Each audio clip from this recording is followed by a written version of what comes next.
welcome back to my channel. If this is your first time here, hello, my name is Mika. Thank you so much for stopping in. Heart to heart, I challenge you to call on Jesus. Call on God. Whenever you're in hard times, whenever you just want a friend, whenever you are just venting, stop running to people and turn to your creators. Do this only if this is your belief. I'm not pushing my belief onto you. I'm not trying to persuade you to believe what I believe, but I'm just saying that if you believe, or if you even have a little bit of curiosity, then please talk to them. It's so simple. It's just like how I'm talking right now. It may look a little crazy because I'm just talking to you on my phone, but that's to someone else. Someone else walk in, they see me, they're like, what are you doing? But me talking to you, and if you're getting this message, whatever my message is that I'm talking about for today, or the message that you came across, it means something. And that's all that matters.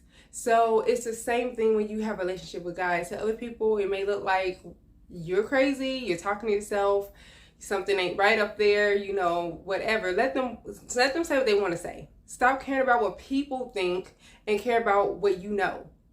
And if you know that they exist, if you know that God is the center of your life, or even if he's just around your life in some type of way and you want to get to know this God, then you need to build a relationship. Do not be ashamed. That's the worst thing you can do, is to be ashamed and then still try to, behind closed doors, beg and plead for God to do something in your life that only he can do. You can't do that. Imagine if you had a friend like that. Imagine if that was your lover or your kids, that in public, they don't want nothing to do with you. I don't like her. I don't care about her. Who is that? Oh my goodness. I don't believe that she's that great of a person, or he's that great of a person. I don't even know who he is. But behind closed door, I love you so much. You're my world. I just want you to be in my life forever. Can you please do this for me? Can you please do that for me? I need this. I need that. Can you please watch over me? Can you give me a ride? Can you do this? Can you hang out with me? Like, the list goes on. We know different people in our lives. You know what I'm saying? From your kids to your husband, your wife, your significant other, friends, all that. You got somebody who's asking you for something. But you would like to know that they actually care about you before they have the audacity to come and say anything to you, to come and ask you for anything, right? Well, it's the same with God. And a lot of people, I understand, even when you know on the walk, it is a little strange. It feels a little funny. But when you do it, it just becomes natural. You can hold a conversation. There's times I just turn off my radio and I just talk. I don't hear God verbatimly. I don't sit down and say, God, you know, I need an answer to this, and boom, he puts it right in my face. But I know it always comes back to me. I can talk to God about something that's hurting me, something that I'm excited about. I just talk to him about everything because he is my peace. And before I go running and telling the world, putting things on Facebook or any type of social media, before I go exposing what's going on in my life, I talk to God first. Especially if it's great, I give thanks to God first. I give thanks to Jesus first. And then that way I know my limits, because when you put God and Jesus first, they'll start to mold you in a way where you'll start to know what's okay for you to share, what's not okay. You'll just know. It just comes natural. You tap into a different level of your maturity, and that's because of God. We can't change ourselves. We like to think that we can, but we cannot change ourselves. We don't have enough strength. We don't have enough willpower.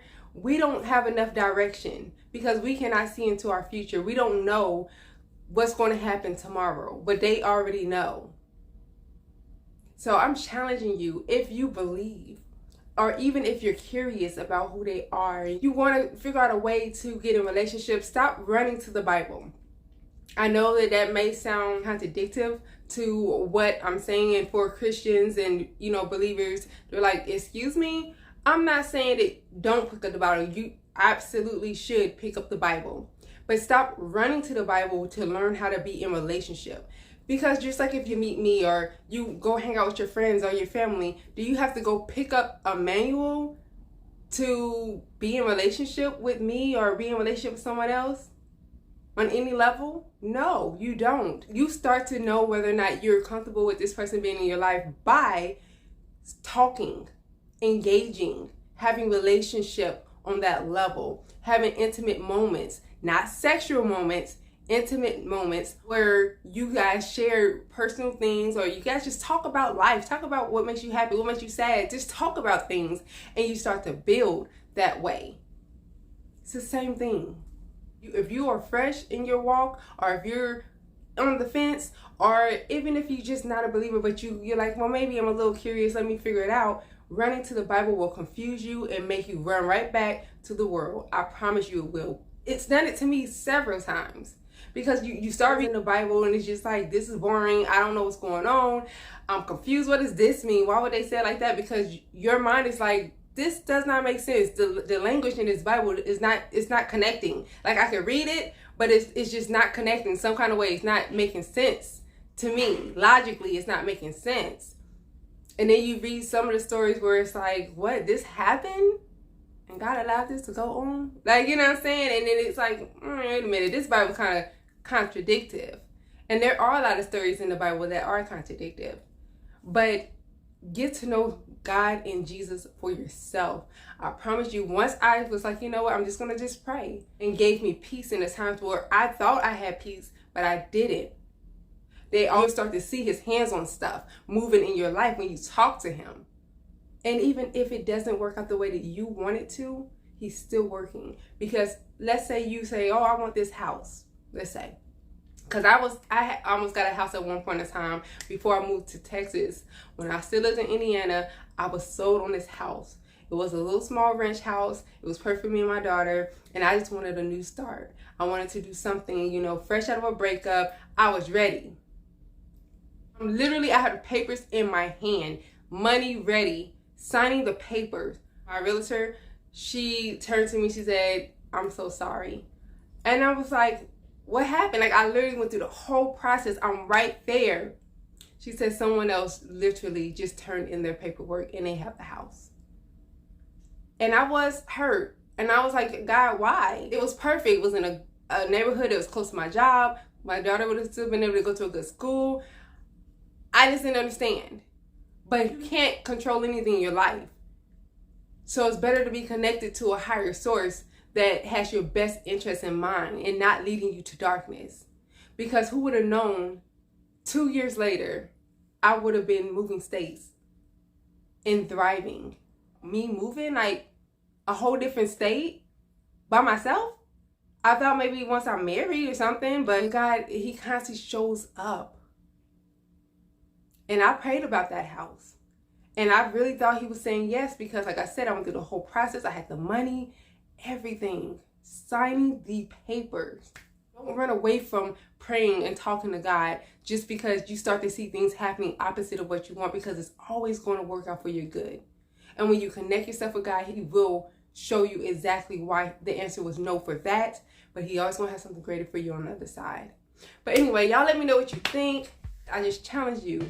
If you're new to this, please, a few minutes a day, just talk to them. When you're driving to work, when you got some quiet time, just talk.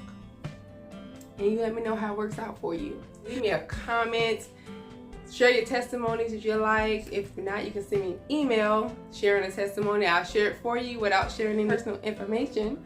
Or we'll keep the conversation going either in my email or in the comment box about whatever you like to discuss, or even just your thought on this topic. But we'll keep the conversation going, and we will talk next time. Bye.